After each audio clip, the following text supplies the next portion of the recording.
ያልተወለደው ልጄን አኮረፍኩት። ፍርሃቴን ባይፈራ ተግሳጼን አልቀበል ባለኝ ጊዜ ተቀየምኩት። ተው ልጄ ቀስ በል፣ የጽንስ ወራትህን ተከትለህ አድገህ ፈጥነህ ለመወለድ አትቸኩል፣ ግድ የለም ነገር ዓለሙ እስኪስተካከል ድረስ 9 ዓመትም ቢሆን አረግዝሃለሁ አልኩት። እርሱ ግን ካልተወለድኩኝ በሚል ደረቅ አቋሙ አሁንም እንደጸና ነው። ፈጣሪ በማህፀንሽ እንድኖር ከፈቀደልኝ እድሜ ጊዜ በላይ በሆድሽ ዓለም ውስጥ መቆየት አልሻም። ይልቁንም አንቺ የምትፈሪውን ሞት እኔ ተወልጄ በደስታ ልቀበለው እያለ ይሞግተኝ። እርግጥ ልጄ ዘላለማዊ ይሆናል ብዬ ሞት አንዱ የሰው ልጅ ሌላኛው የህይወት ምዕራፍ ቢሆንም ነገር ግን ሰው እንደ መጽሐፉ 80 ዓመት ኖሮ በእድሜው ማመሻሻ በህይወት ይሸኛል። እኔን ልጄን በሰላም ወልጄ በጥበብና በሞገስ ያድግ ዘንድ ፈጣሪን እየለመንኩ ክህነትን ይዞ እንዲቀድስ ጳጳስ ሆኖ ተባርኮ የሚባርክ እንዲሆን ነበር ምኞቴም ጸሎት። ግን ልጄ አይደለም አረጋዊ እድሜ ላይ መድረስ ቀርቶ የመዳ ወራቱን እንኳን ይጨርስ ይሆን ብዬ ሰጋሁ። ልጄን ማጣት አልችልም። የለበስኩት ማቅ ላይ ሌላ የያዘን ማቅ ደርቦ የሚሸከም አቅም የልጄን አባት የማጣት ሐዘን ልቤን ሰብሮታል። ፍራቴ ሁሉ በዚያች ለተሰንበት ተወለደ። አስቀዳሽ ምዕመናኑ ሁሉ ወደ የቤቱ ሲገባ ቀዳሹ ባሌ ግን እኩለ ቀን እስኪሆን ድረስ ወደ ወጣበት ቤት አልተመለሰም። ለምን አልኩኝ ለራሴ። ግን ደግሞ ደመ ነፍሴ የሚነግረኝን መስማት አልፈለኩም። ከአፍታ ቆይታ በኋላ ሰዎች እየጮሁ ወደ እኔ ሲመጡ ተሰማ። ምን እንደነገሩኝ እንዴት እንደወሰዱኝ ሳላውቅ ራሴን ጫካ ውስጥ ከባለ አስክሬን ጎን አገኘሁት። የኔ ምስኪን ቀድሳ ያቆረበበት እጁ መስቀል ተጨበጠ።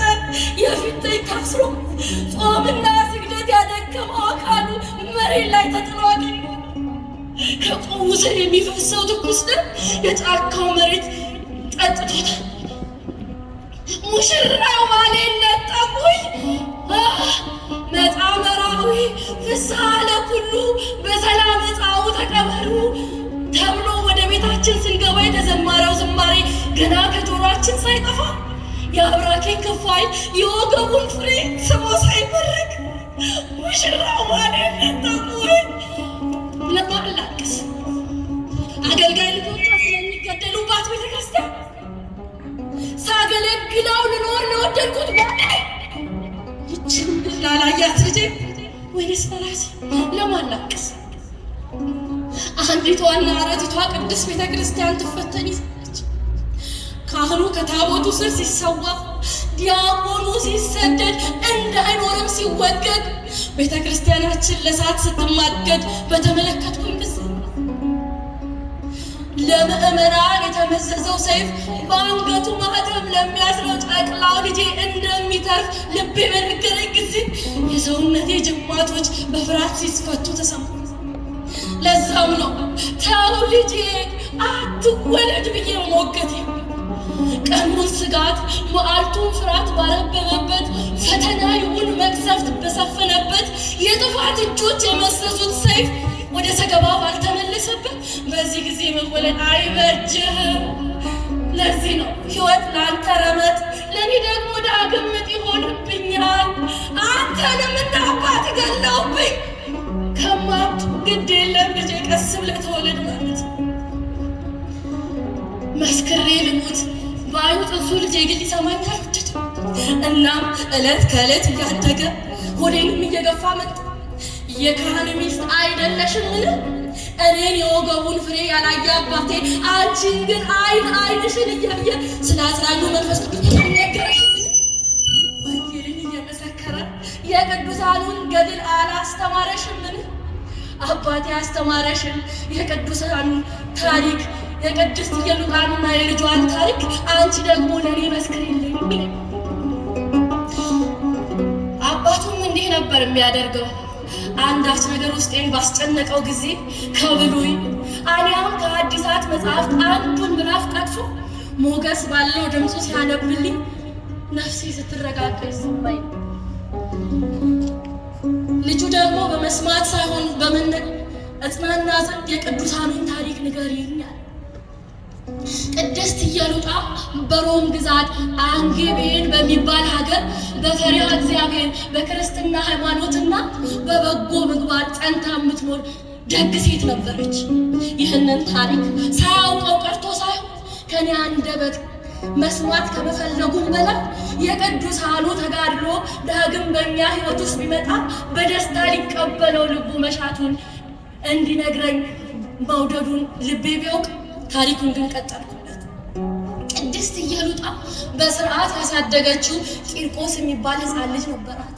ይህቺ ቅድስት በዘመኑ አረማዊ መኮንን እለእስክንድርዮስን በመፍራት ከልጇ ጋር ከሮም ወደ ጠርሴስ በተሰደደችበት ጊዜ መኮንኑ እነርሱ ከሚገኙበት ሀገር ገብቶ ክርስቲያኖችን እያሳደደ መግደል ጀመረ። የንጉሱ ወታደሮችን እግዚአብሔርን እንዲክዱ ለጣዖት እንዲሰግዱ ቅድስት ኢየሉጣንና ቅዱስ ቂርቆስን አስፈራሯቸው። ቅዱሳኑ ግን ሃይማኖታቸውን ለመለወጥ ፈቃደኛ አልነበሩ። በዚህም መኮንኑ ተቆጥቶ በዓይንና በአፍንጫቸው ውስጥ ጨውና ሰናክሬን በመጨመር በጋሉ ብረቶች ችንካሮች በመቸከል መላ ሰውነታቸውን በመበሳሳት በብዙ አይነት ስቃይ አሰቃያቸው።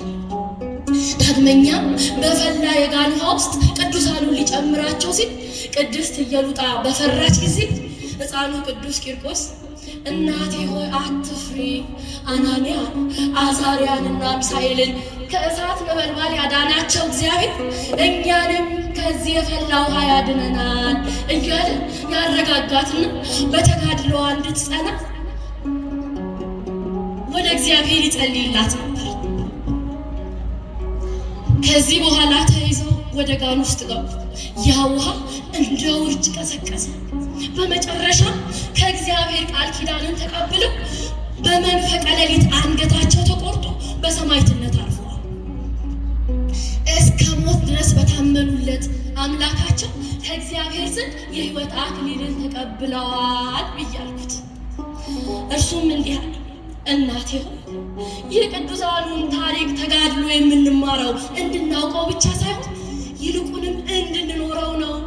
እናም እኔ ቂርቆስን አንቺ ደግሞ ኢየሉጣን ሆነሽ እንደ አባቴ እንዳካልሽ ሰማዕት ብንሆን ክብራችን ነው። እንደ ጸሎትሽ አድጌ በአባቴ እግር በመተካት በክህነት ቤተ ክርስቲያንን ባገለግል አሳ ሳይሆን ሰው አጥማጅ ሆኜ በጌታዬ ስም ምዕመናንን እያጠመቁ ባበዛ ደስ ባለኝ። በልጅነቴ ሰይፍ ቢበላኝ እንኳን እግዚአብሔር ከኔ ጋር ነውና ክፉን አልፈራም ይለኛል። በእርግጥ እውነት ክርስቲያን በሞቱም በሕይወቱም አሸናፊ። እንግዲህ ምን ላድርግ? ያው እናትም አይደል እንደ ባለቤቴ ሁሉ ልጄን የሚነጥቁብኝ ሆኖን የሚል ስጋት ቢያይልብኝ ነው ፍርሃት። ለዚህ ነው ይህ ክፉ ጊዜ እስኪያልፍ ድረስ እባክህ ግድ የለም አትወለድ፣ በሆዴ ውስጥ እንደደበኩን አኑር ማለቴ። እኔ ካረገዝኩት በላይ የፈጠረው ሁሉን ያውቃልና የጌታ ፈቃድ ይሁን ብዬ ዝም አልኩ። እንግዲህ ምን አማራጭ አለኝ?